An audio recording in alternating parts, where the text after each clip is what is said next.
What is up, ladies and gentlemen? Today we are in a 2024 Hyundai Genesis G80 all-wheel drive. Now, the Hyundai Genesis is now only all-wheel drive exclusively, so here we are. Now, before we get into the features, we have to get into the intro. But I'm weak, and what's wrong with that? Boy, oh boy, I love it when I fall for that. I'm weak, and what's wrong with that? I apologize for the glare. Obviously, as you can see, it is very bright out right now. There's the sun right there. But here's the steering wheel. On your left-hand side of the steering wheel, you have your Siri button right here, your phone call answer button right here, your favorite, and your mode button right there. Underneath all of that is your volume control button right here, and your track seek buttons right here. In the middle is your pretty Genesis logo, and on the right, you have your menu buttons. As you can see, you got your lane keep assist button right here, your cruise control button, your distance keep button, and right here is your menu. And your cruise control up and down, and pause and restore. Taking a look at the dash, as you can see, this is a manual dash right here. There's no electronic to this whatsoever. This is all a screen. Kind of odd that you wouldn't do the whole entire thing, but it is what it is. This is very, very nice looking, and it does look very luxurious, I must say. Now, taking a look at the left-hand side of the steering wheel, as you can see right behind it is your turn signal stock, and right here is a plastic, but what looks like a metal light menu button right here. Here's all your light settings, and it's obviously your turn signal. To turn the turn signal down, obviously you just click down and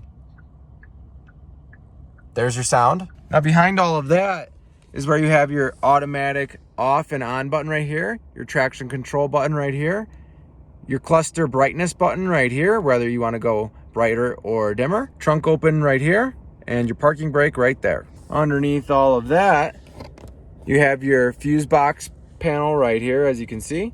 And then, as you can see all the way underneath there, that is how you open your hood. Now taking a look at the doors, let's get away from the glare here. Get you a good angle. As you can see, that's your set, your 1, and your 2 right here. So you only have 2 seat setting buttons right here. And then, as you can see, here's your mirror settings. Very, very nice buttons. They do have a very good texture, although they are plastic. At least they feel like it. Underneath that is your unlock and your lock button right there. All your window settings right here. And then your child safety lock for the back seats. Moving over to the right-hand side of the steering wheel and behind it, as you can see, you have all your wiper control settings right here. And same exact thing, what looks like metal on the end, but it is actually plastic, but still feels very nice. I'm moving even farther right on the car. As you can see, you have your very big center screen right here. And if you click the buttons, as you can see, there's your maps. And as you can see, it says weather, activate to experience full Genesis connected services. Activate service from the Genesis Intelligent Assistant app and press the activate button. So obviously it wants me to click that activate button at the bottom, but not my car, I'm not going to click it. Underneath all of that is your hazard controls, and right above that is your vents. You got your start stop button right here, which looks very, very fancy and nice. Underneath all of that, you have a very nice screen. This is all touchscreen right here. That controls your heat settings for your seat. This controls your steering wheel settings for your heat, AC settings, and your passenger seat heat settings. You have your map, your nav, your radio, your media, your favorite, and your setup buttons right here. Auto, AC right here, off for your AC, front defrost, and then on the other side, you have recirculate your air, sync, so that can be the same exact setting as here, and then rear defrost. Underneath all of that, as you can see, you have your USB port for your phone. That will connect to your Apple CarPlay, and then right next to that, that USB port only charges. Underneath all of that, you have a little bit of storage right there, and then you have some nice actual metal buttons. This is your volume button right here. That's your tune button right there.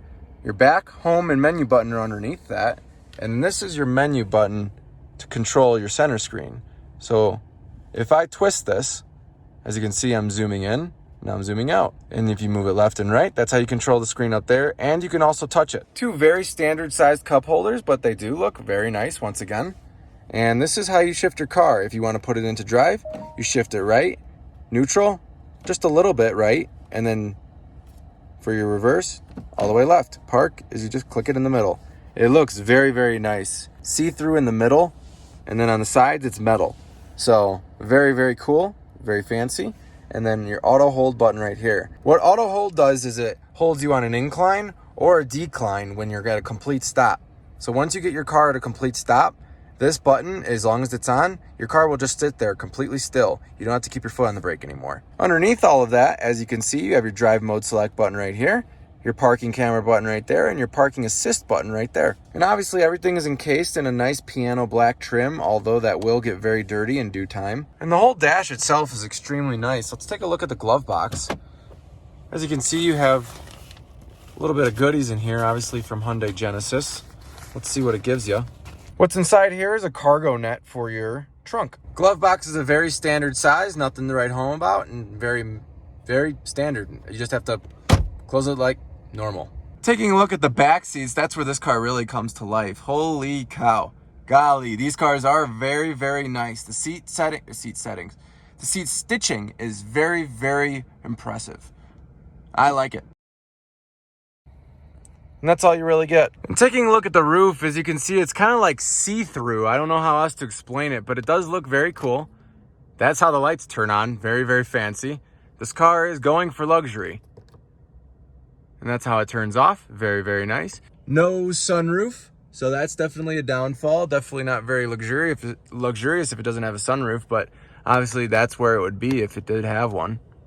And then right underneath all of that, you can put your sunglasses right here. Now, my total impression for the car is just subpar. Obviously, this car is made by Hyundai, so it's not going to be the most luxurious thing on the whole road, but it does look very nice. I will give it that. Does it compare to the G90? By no means. I actually do think that this car kind of lacks in styling compared to the G70 and the G90. I think this is kind of the ugly stepsister. But it definitely doesn't lack in features, besides the fact that it doesn't have a sunroof. That's really the only thing that I can say is where it lacks is no sunroof. Luxury cars need sunroofs, whether it be a normal sunroof or a panoramic. Does not matter. You probably want one if you are buying a car like this. Now, for the price of a G80, is it really worth it? I definitely wouldn't say so. Last week I drove a Hyundai Sonata 2024, just like this one, but I thought that car is way nicer than this one, truly. I really think that it's much, much nicer. If you're looking at a Genesis, I would definitely recommend you look at my previous video, last week's video, about my Hyundai Sonata 2024. That car was head and shoulders, in my opinion, a lot nicer for the price. That Hyundai Sonata MSRP'd at $30,000, and compared to this, that's a steal. You get a lot of the features that you get in this car, besides the leather seats. The leather seats are probably going to be an extra if they even allow you to have them. So honestly, please check out that Hyundai Sonata video. Really think you might like that car a little bit more. But back onto the G80, I really don't think that this car is really all that. The styling isn't quite there yet if they want to be a luxury brand. The G90 and the GV80, you know, the SUV is super pretty. But other than that, I think the other cars kind of are faltering. I don't think that they're that nice. And can you justify the price? I would rather have a Mercedes. I'd rather have an Audi, a Porsche. I mean, you could buy any of those cars easily for the price of a Hyundai Genesis G80. And at the end of the day, Genesis really hasn't established themselves yet as a luxury brand. Obviously, they know that they are trying to market to a luxury crowd, but I don't think they're quite there yet. At the end of the day, this is still a Hyundai. Now, the key differences for 2024 compared to the 2023 Genesis G80 would be they have changed some paint colors. There's no longer matte white. There's no longer a few other colors. You can look it up online. But the biggest difference is they no longer sell rear-wheel drive cars. It is either all-wheel drive or nothing. Now, that could be a pro if you're in a cold state where it snows a lot, but it also could be a con even if you are in a cold state,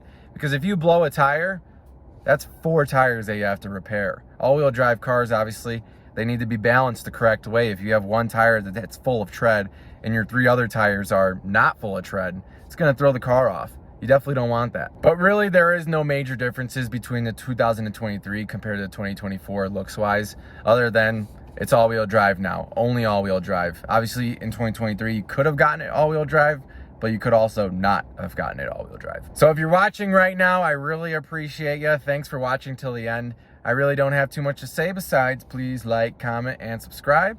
If you want me to rate the car, I would rate it probably a 6.5 because of how much it's worth. If it was worth $30,000, then I'd give it a 9 out of 10. It's really nice, but for the price, you could get something much nicer. And if you listen to music, I have some music that I selected for you in particular. And it was selected by